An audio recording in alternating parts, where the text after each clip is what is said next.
Good evening, YouTube. This is TrickerAndy reviewing Batman: The Dark Knight. Dark Knight Rises. Sorry, Dark Knight came out ages ago. Why would I review that? Just got a text.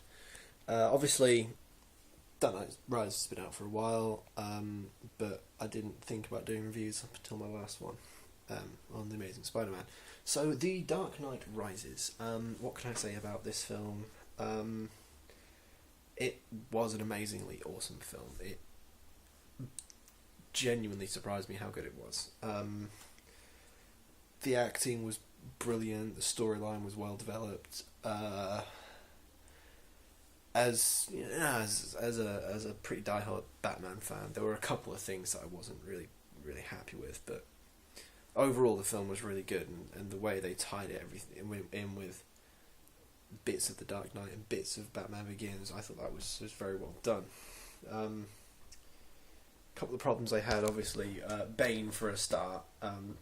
Bane was always supposed to be this enormous, huge, jacked to absolute shit, but very intelligent guy, and he was in the film very intelligent. He was relatively jacked, but there was no venom, which is the substance that Bane is essentially addicted to. But it's the stuff that makes him get so mahoofus.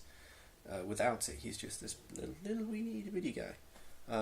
Obviously, a lot of the time in the comic books and cartoons, he's just big all the time, and he gives the venom and it gets even bigger. But generally, that's how it works. But there was no mention of venom in the Dark Knight Rises, which was a bit of a problem for me. The Batwing, just getting called the Bat, that was a bit weird. Obviously it wasn't very Batwing-ish, but that was pretty cool that they actually incorporated it into the film. The Batmobile making its triumphant return after being completely ruthlessly destroyed on the Dark Knight. Catwoman never actually got mentioned to be Catwoman. She just sort of... there was the implication she was Catwoman, but she was never actually this, Selena Kyle Catwoman.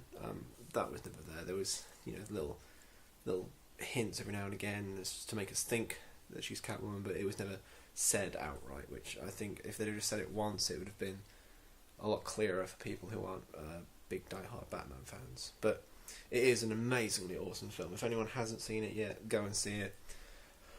I'd say pay to go and see it. Don't just torrent it on the internet, because it's worth paying to see.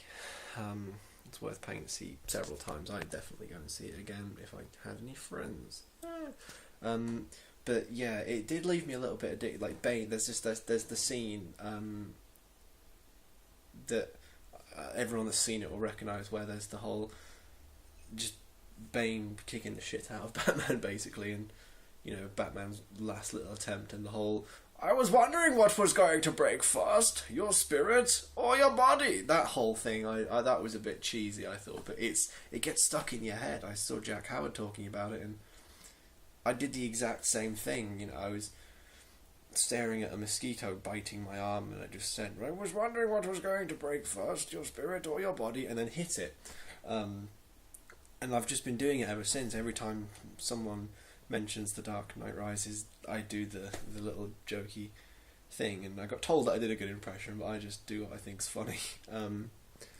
But Bane's he sounded a bit like Sean Connery on Helium. He was supposed to be not. He was supposed to have quite a deep, musky, powerful voice, and he was supposed to be Spanish or Italian or something, and that didn't come across in the film. But he was never really a member of the League of Shadows either, which is the Society of Shadows.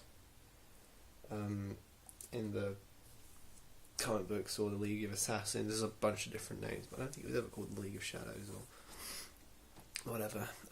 But yeah, the fact that it did follow the story of Batman Begins, tied it all in together, introduced characters who I thought should have been in, and it followed several points within the comic books. Spoiler alert: if you don't want to know anything that happens in the film, stop watching now. But for example, it introduced Talia al Ghul, well, it's supposed to be Ra's al Ghul, but it became Ra's al Ghul in the Batman Begins. I don't know why. But Ra's al Ghul's daughter Talia, she was introduced. Bane, obviously, being introduced was a pretty big deal for a lot of Bane fans. The fact that he did break Batman's back in this film also followed along, because Bane was famous for doing that to Batman, overpowering him physically, mentally, spiritually, whatever, and literally breaking him down and breaking his back. So Batman had to become more than he was to defeat him. That was good to have there.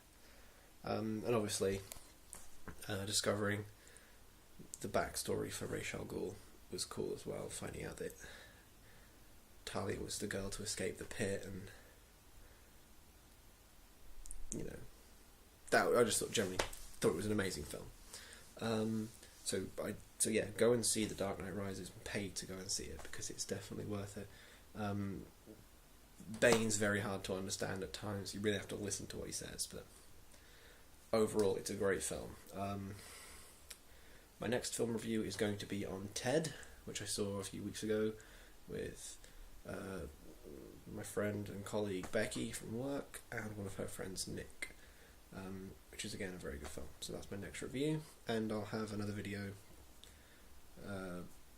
vlog, whatever you want to call it, up at some point as well, just talk about some stuff that's going down.